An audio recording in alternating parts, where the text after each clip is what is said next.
What is happening, everybody? James Hancock here, and back to review Final Destination Bloodlines. And not to worry, I won't bury my opinion after like a 5 or 10 minute preamble.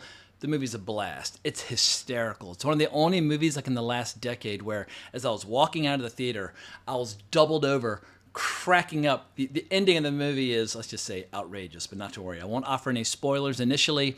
I'll include a verbal warning as well as a time code down below for any specifics related to the movie. But I was not alone. As I got onto the street, leaving the actual AMC, other people were still cracking up. What it reminded me of was that scene in Naked Gun when they're walking out of the theater cracking up, and I think they've seen Platoon, and you're like, let's not get sidetracked talking about Naked Gun. We can save all that for when the reboot comes out later this summer, but Final Destination, you know the drill, but with this movie, the format's a little different. With the first 5 Final Destination movies, all more or less follow the exact same format, where you open with the scene where somebody has basically a premonition of impending doom, where you get to see it unfold in all of its gory detail, whereupon that person kind of snaps out of it, talks a few people into avoiding that doom, and then for the rest of the movie, death is kind of pursuing them in increasingly ridiculous and elaborate ways. And usually at the very end of the movie, there's an elaborate pump fake where they realize, oh fuck, we didn't break the cycle, and then it all begins again, and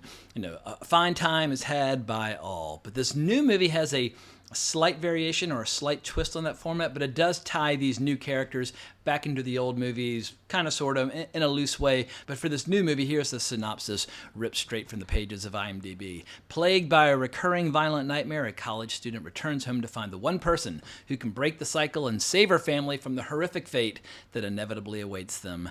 And yeah, that more or less covers it. And I'll say this, if you like the increasingly elaborate, almost comically absurd, just fantastic deaths from the previous Final Destination movies, I think there's a strong case to be made that Final Destination Bloodlines is the strongest of all 6 so far, because there are like 3, maybe 4 scenes where I was just like, quite literally with one, it was so grotesque and so ridiculous, but at the same time, so fucking funny. I screamed or exclaimed to the theater, oh my fucking God. But very few people heard me because people were laughing and screaming and just having a ball. I got lucky. I think my crowd was absolutely on the right wavelength for this particular movie. And you're going to need to see this movie with people who want to have a good time, where no matter which characters they're invested in, no matter how sincere they might be, no matter how sentimental the movie is pretending to be, everybody's fucked. Everybody's doomed. Just sit back in your chair, have a beer, rip a few bong hits, whatever the case might be, and just have a good old time, because Final Destination Bloodlines, every time I worried that it was kind of veering into really ridiculous sentimental territory where it's going to start taking itself seriously, it always pulled the rug out from underneath my feet and gave me a scene that was just absolutely delightful. So this movie is refreshingly free of any nauseating sentiment, which was my biggest concern, because we live in a very strange era culturally where some people just do not get the joke. Whether they're making the movie or watching the movie, there are just a lot of humorless assholes out there that have done their best to try to ruin the movie business. But everybody involved in this movie, they understood the assignment, to borrow that cheap cliche. It was directed by Zach Lipovsky, Adam B. Stein, and written by Gary Busick, Laurie Evans Taylor, and John Watts. Is that the John Watts who did the Spider-Man movies, or 1 or 2 or 3? I can't even remember. All right, so it is the same John Watts, and it looks like he's getting a story by credit as well as a producer credit. But if you don't like John Watts movies, don't let that dissuade you from seeing Final Destination Bloodlines. And I'm not going to argue that Final Destination Bloodlines is for everybody. There's definitely a very specific horror crowd that is going to show up to see the most ridiculous, elaborate deaths humanly possible. And if you've seen any of the trailers for the movie, they kind of capture like short versions of several of the more elaborate sequences, but they are just an absolute delight to see unfold in real time, because it's a little bit like being like behind the stage with a magician, where he's showing you all the props that he's going to use before he does the trick. And then he still does the trick in a surprising way, like, all right, that rake's going to be a factor, or that broken piece of glass is going to be a factor. Oh, those leaves blowing there. These are all going to be factors, but how are they all going to kind of come together to make the death as extreme and ridiculous and unpredictable as humanly possible? And the movie had 1 or 2 surprises, like I said before. There was one that was so, I don't even know how to describe the emotion, because the characters are sincere, even if they're saying the most idiotic, vapid things imaginable. But we're expected to at once like feel sorry for them, but also laugh at them all at once. It's a very specific emotion that they're going for, but luckily this movie pulls it off again and again and again. And I think some of the Final Destination movies have done that better than others. I think in the first two, Ali Larter was part of the secret sauce, because in that second movie, no matter how idiotic the dialogue became, no matter how ridiculous each hypothesis might be that the characters were offering and sharing with each other, she was able to deliver the dialogue with, at least in character, with total sincerity, but in a way where you can tell, like, no one understands how ridiculous the joke is better than Ali Larter herself. And that's a very specific wavelength to try to, with which to try to create a performance. But Ali Larter, bless her heart, I've been following her ever since Varsity Blues all the way up through Landman. I love and adore Ali Larter. May she never retire. But getting back to this new Final Destination Bloodlines, I must admit that for like the first 30 minutes or so, I was terrified the Final Destination Bloodlines was going to be completely insufferable, because there's some characters in this movie that are so unlikable, so boring, so uncharismatic. There's no way y'all don't know how unattractive and unappealing and how uninteresting these characters are. But the good news is, I'd say there's a direct, like, inverse correlation or negative correlation between the more boring the character is, the more outlandish their death becomes. And so you get rewarded for putting up with these incredibly, I wouldn't say unlikable, because I don't dislike them, I was just bored by them, but the best jokes, or no, I'm calling them jokes, the best gags, the best stunts occur to the characters that have the least interesting qualities. And so it was just incredibly satisfying by the end. I was like, all right, yeah, like, our work here is done. Please give me another Final Destination Bloodlines, or whatever they want to call the next one, as quickly as humanly possible. Like, I'm praying that we don't have to wait another, decade and a half for the next Final Destination movie. And I should also acknowledge that I have absolutely no nostalgia of any kind for the old Final Destination movies, because I'm brand new to the franchise. I saw the first 5 movies in a binge over this past weekend. Alex, qu'est-ce que c'est? Qu'est-ce que c'est? Fucking plane's gonna explode! Shut up, Brownie. You're so not funny. Like I said before, I really liked 1 and 2 more than 3, 4, and 5, although the ending of 5 is fantastic. I mean, you can make a case that the best ending of all the original 5 movies is at the end of the 5th, where it kind of brings it all full circle in ways where I was like, oh, that's fucking genius. Like, who thought of that? Like, hire that person to write another Final Destination movie. But the creative team they've assembled for this one, they really know what they're doing, where they seem to just take truly diabolical, devilish pleasure in making the characters squirm.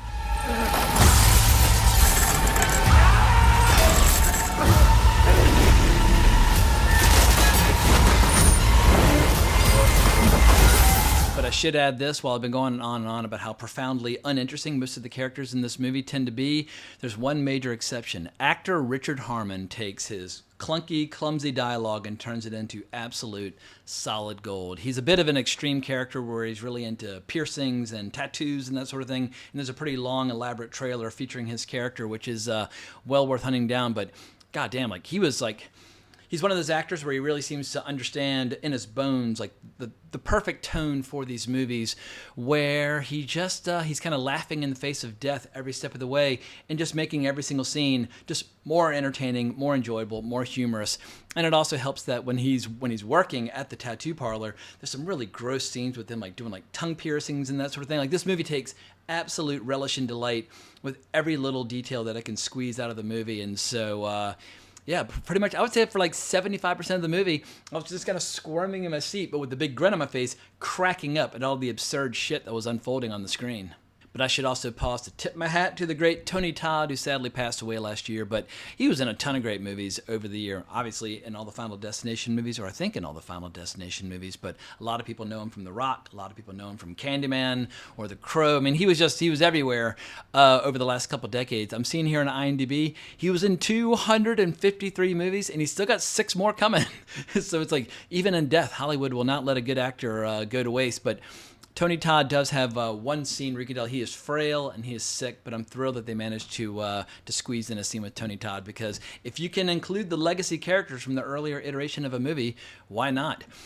But it's interesting seeing how a lot of horror franchises from the 90s and early 2000s are starting to make a comeback, where I can remember in the early 2000s, everybody was remaking or extending franchises from like the 70s and 80s, and we'll see how it goes. I mean, I Know What You Did Last Summer, I'll see the reboot.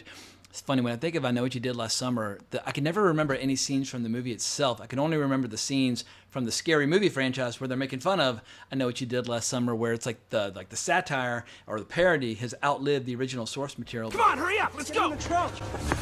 I won't have anything to do with this. Shut up! Cindy, come on. We'll just pretend it never happened. You know, like the time we got drunk and we went down on each other. But as these filmmakers try and dust off and resurrect and squeeze a few dollars out of these old horror franchises, I hope they'll embrace the spirit in which those movies were made, because the sense of humor of the 1990s was quite different from the sense of humor in the 2020s. Case in point, there was a sense of humor in the 1990s, whereas in the 2020s, it is largely absent. However, Final Destination Bloodlines is one of major exception. Once again, I was cracking up like a maniac walking out of the theater. And I just hope that these filmmakers won't try and, reconceptualize or reinvent these franchises through a modern lens, where some filmmakers just have an absolutely insufferable tone where everybody's special and everybody's sacred and you can't offend anybody and blah, blah, blah. Like, sometimes you just want to go to a movie and watch everybody get torn apart by, like, lawnmowers.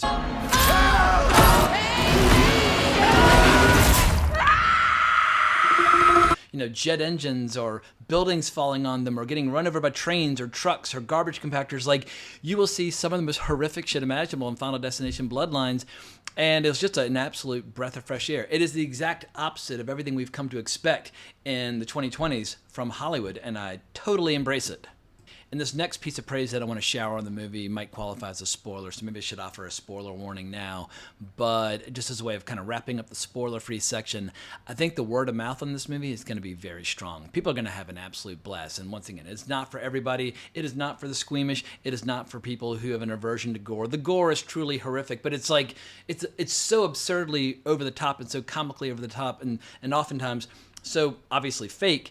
It's impossible not to laugh. As I said in my box office breakdown this past week, and the Final Destination franchise is secretly one of the funniest franchises of the 21st century. You just have to get on its wavelength. So if you have some friends with a sick, twisted sense of humor, grab them in a group, go see Final Destination. But it wouldn't surprise me at all if this movie overperforms over this coming weekend. But getting back to spoilers, what I like about the elaborate death scenes here is that sometimes when you have too much action or too much spectacle, it's easy for kind of the characters, or it's easy for things to kind of get lost in the shuffle where it's so overwhelming you can't appreciate little details. But in the opening gag for this movie, where just this incredibly elaborate sequence where a building is about to fall down during this premonition, the way it all ends, the way they bring it all back to this one ring, this engagement ring that's been offered right before it's about to unfold, and how this person is hanging between like two metal nails where the ring is kind of caught between the nails, and slowly but surely the skin is coming off on both sides of the finger. And I was like, wow, like there's been so much destruction and chaos and burning and people falling, but the scene's going to draw to a close with just like this little teeny tiny detail, the skin coming free and somebody in slow motion realizing they're about to fall.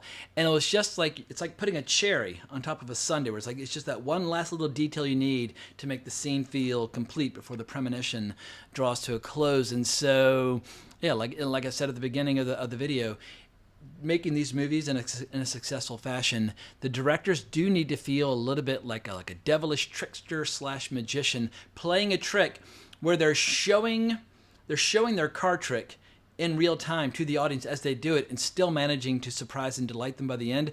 And that's hard to do. But I feel like I've been going quite a bit at this point, only vomiting praise all over the movie without offering any criticisms or pushback of any kind. So if I were to offer one criticism, maybe there are some people working on the movie that didn't quite understand like what the final gag was going to be, and they were doing their best to try to make the movie more plain and more drab and more boring, but they were ultimately unsuccessful, because the lead actress, Caitlin Santajuana, if I'm saying her name correctly, she plays the character of Stephanie. It's almost like they were trying on purpose to take a very pretty girl and make her kind of just frumpy looking. It's like, if you're lucky enough to have a really pretty actress in your lead role, let her be pretty. There's nothing wrong with being pretty. Ali Larter in the first two Final Destination movies is very pretty. But with Caitlin Santajuana, it's like every shirt's like a baggy like military jacket or whatever, or like no makeup and kind of bad hair. And they're trying to make her as uncharismatic and boring of a lead character as humanly possible. And I thought it was absolutely unforgivable until, and once again, this is the spoiler section, until I saw how her story arc was going to end, because she and her brother are the two characters that I alluded to earlier. It's the two most boring characters in the movie, but the way they die is so extreme and so over the top and so absurd. It's almost like it's almost like the filmmakers say, like, ha, we got you. You thought we were making this boring, insufferable movie, but all along we were planning on just completely, utterly decimating these two characters for your delight. And when a boring character gets killed on screen, maybe it's sick, maybe it's twisted, maybe it's fucked up, but once again, I laughed so fucking hard, and I can't think of any movie that's made me laugh that hard. Maybe in years, but definitely nothing close to it all year. I mean, I saw the comedy Friendship, and I kind of lightly chuckled and giggled throughout it. With Final Destination Bloodlines, I mean, like I said, I was doubled over, like, cracking up as I walked out of the theater. And just to wrap up this video on yet another positive note, I feel very lucky that right now, when it comes to the horror genre, we have so much variety and so many options. Because let's say you only want to watch studio franchises. Well, we have another Conjuring movie coming out this fall. We have another Megan movie coming out this summer. We have another 28 days/years later movie coming out later this summer. Like, the franchises are alive and well. If you just want to watch franchises, go to it. There are plenty to choose from, and Final Destination Bloodlines is definitely a part of that. It's a 25-year-old franchise at this point. Or if you want to watch weird, unusual, like groundbreaking original horror movies, well, we've got Bring Her Back coming out in a couple weeks. And there was a new trailer today that will look fucking scary as hell. Or we've got, what's that? Is it called Together? What's that Dave Franco, Alison Brie horror movie? I think it's called Together. They're being sued for like $17 million. Yeah, the movie's called Together, but apparently it borrows pretty heavily from yet another movie that's almost identical from 5 years ago. I'm still excited for Together, but I guess that's technically a quote-unquote original, maybe not so original horror movie coming out this summer, but I'm looking forward to that. Then we have Weapons coming out this summer. So it's like, no matter what kind of horror you're into, we're getting some really juicy options. And I don't expect all of them to deliver. I mean, who knows? Maybe a small minority will deliver. But it's like, when you compare the horror genre to any other genre right now, whether that's comedy or superheroes or action movies or historical epics or costume dramas or any genre that you care to pluck out of your ass and like put up there on the board for comparison, at least creatively, I don't think any other genre could compare to the horror genre right now, because you have so many great filmmakers, like people like Robert Eggers, who are making things like Nosferatu, these big budget, sumptuous, high production value, kind of glossy horror movies. And then you have the super ultra low budget little horror movies. Like Eli Roth recently started a new company called the Horror Section, and they're only going to make unrated horror movies. Basically, he looked at, what's his name, Damien Leone, who's responsible for the Terrifier franchise, and was like, God damn, like, why can't more people do what Damien Leone is doing with the Terrifier franchise? And so Eli Roth is going to try to create a slate of low-budget, unrated horror movies to really try and deliver.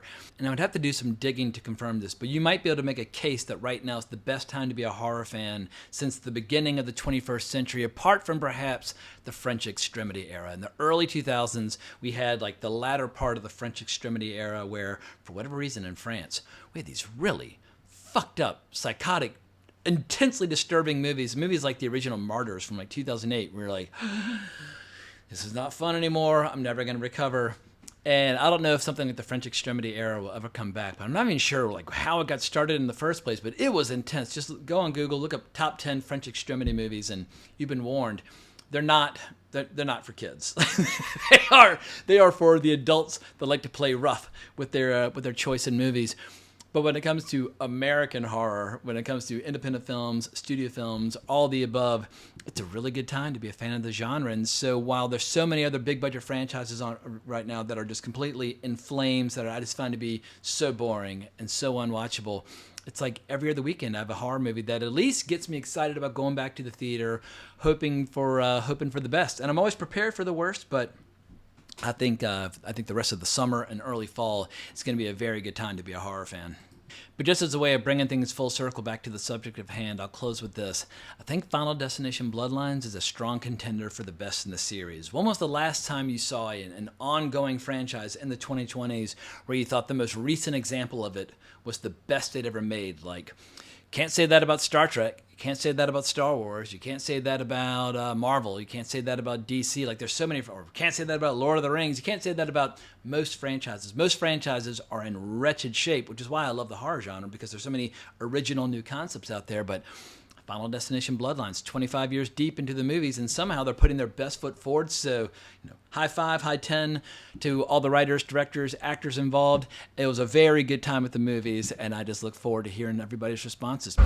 Maybe Death's not actually coming for our family. Because that would be crazy.